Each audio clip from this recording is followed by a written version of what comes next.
That's a first. You guys remember that little gimbal part I ordered for the Mavic Pro? Well, looks like I'll finally get it, and I'll finally get to actually test it out, or venture into, I guess, unscrewing that part. So I guess I'll let you guys see it all. I don't think it should be too difficult, but you just never know. Makes me wonder if I should be preparing in any ways, or just a simple unscrew it, put it in. There's some interesting stuff today. How's about this one first, considering I went to that fan expo and everything like that. This one says, prosecutors argue newlywed killed husband for playing video games and working too much. A woman stabbed her newlywed husband straight through the heart at their Pico Union apartment, drunk and angry over the time he spent on his business and playing video games, a prosecutor alleged Monday. It's so unfortunate to read too. It says, Sung, a happy, well-liked young man, better known as Andy, had a whirlwind romance with Yu when she came to the US for a visit, and was so dismayed when she had to return home that he surprised friends and families by quickly marrying her. He was working hard to build his business, a karaoke nightclub in Koreatown called The Barcode, the prosecutor said. He did all this to support her, but she was unsupportive, she constantly picked on him, etc. And I suppose as a way to unwind, he enjoyed playing video games, but it said that she really hated it. So I guess on top of all the working and stuff, the alcohol in play, it just drove her to the edge, I guess, and she killed him essentially. These are all alleged, of course, like it's not proven in court yet. But the thing is, after she stabbed him, she apparently phoned 911 and she was telling them that a Mexican man broke in and basically stabbed him. Jeez. Kind of makes me think, because a lot of people joke when they get married and so forth that their wife or the other significant other, they hate each other's hobbies, like whatever, you do this, but they still get along. It makes me wonder, like in these cases, should you always keep that in mind in terms of having the same hobbies and interests and all that? I would hate to have a situation like that, because I know I talk to a lot of people, they do things like, for example, the martial arts, tech, video games, like the other partner hates it, like whatever, but it makes me wonder if that's more detrimental in the long run.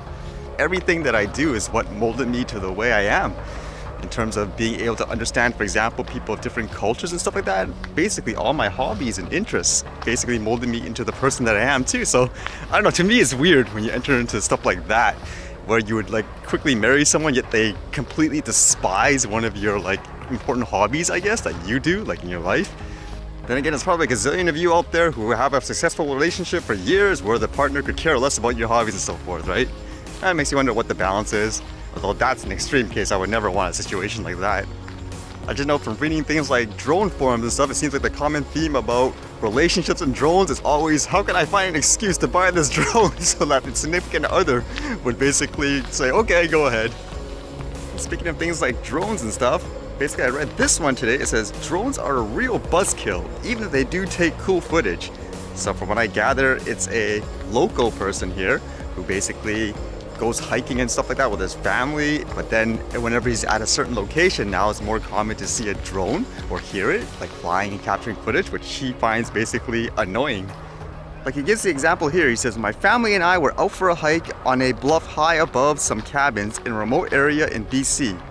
When we stopped to admire the view and have a snack, we heard the telltale foreign sound of the electronic overhead buzzing. A drone dropped down in front of my family hovering there, checking us out. I suggested to my wife that I take my walking stick and Joe Carter it into oblivion. My wife wouldn't allow me to go home with satisfaction. So I made do by giving the double bird to the camera attached to the drone. And then he gives his thoughts about it in terms of his feelings of the situation. It says, it was rude, invasive, and according to the rules, illegal because of the proximity to my family. Heads up, drone owners, even in the backcountry, you can't legally fly your drone within 30 meters of vehicles, vessels, and the public, and that's if your drone is lightweight.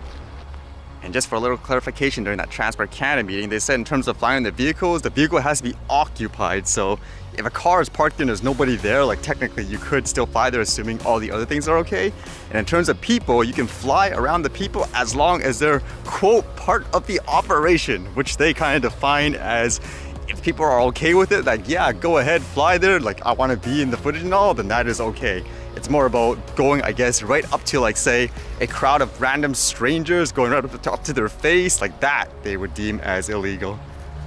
Now, at first I was gonna agree with the person, because generally speaking, whether it be drones or anything else like there, if you're putting it right in front of people's face, specifically harassing them with it, then yeah, they should be held responsible. But then this line to me just shows it's more about being closed-minded, and it's him being selfish, in my opinion.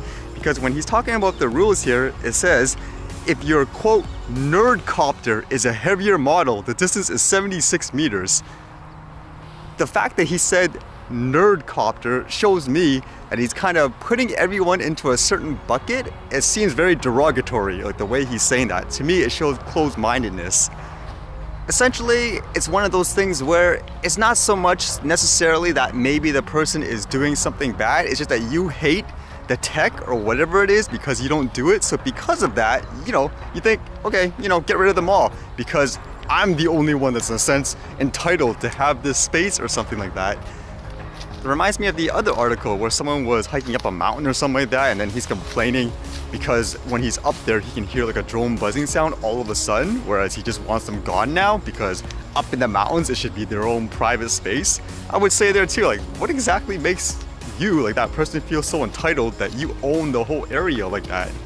I mean, just to automatically classify it as quote nerd-copter, again, as if it's something that's derogatory, would you say the same thing if it was someone lost in a hike, for example? No emergency rescue people, don't know where to find them? Would you stop someone like me, for example, who has a drone, who can get an aerial view and potentially find and save them? Just like there has been in plenty of stories? Not so silly anymore, is it?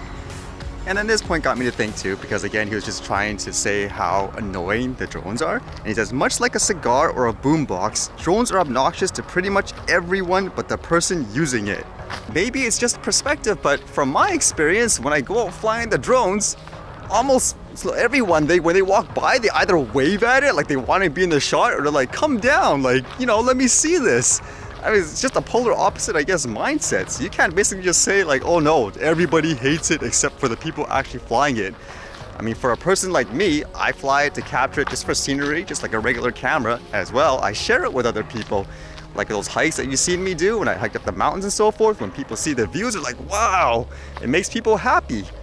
Now in his article, he kind of implies that he did hear the other side of the argument, the people that are okay with it, and their kind of response kind of falls along the lines of just saying he's an old man who's outdated. People saying like, get off my lawn, kid, like that type of argument, I guess you could say, on why he hates it.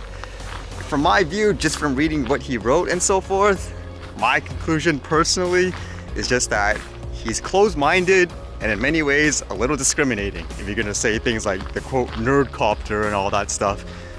So for people like him, hopefully they open up their minds, get out there, actually talk to people, find out why they fly, why they're capturing it. You never know. How do you know it's not someone who can't, for example, walk anymore? Maybe flying the drone gives them the ability to enjoy views like, say, from a hike. Would you take that privilege away from them, for example, just because you personally don't understand or hate it? And just a general thought for anyone who basically tries to, I guess, put everyone into a certain bucket in a negative way, like calling it a quote nerd-copter. You better be careful who you call the quote nerds, or if you think a certain hobby is stupid, because those skill traits and so forth, you never know. They could be the next ones that are using that in some ways that you're going to be using every single day. My personal concern too, which hopefully isn't the case, but usually people that are closed-minded like that, hopefully they don't use laws and regulations as a way to stop people from doing things just because they don't enjoy it personally, as opposed to it genuinely being things like a safety concern. That's always, the negative of stuff like that.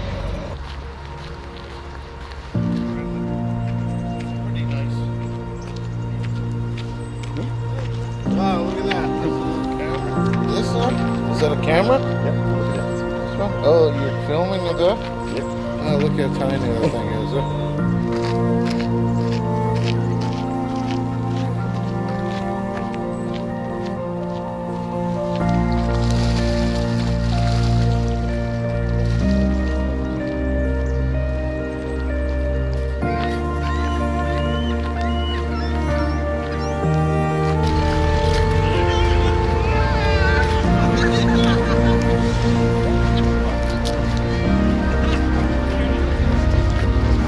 Actually, like those guys are probably quote breaking the law because that's not a quote designated field to play things like soccer.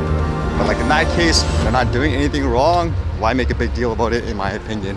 Like that's just silly to use laws and regulations to stop things like that. And the same thing goes for everything, even things like the drones and stuff, in my opinion, if it's not like a safety concern.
See you guys later.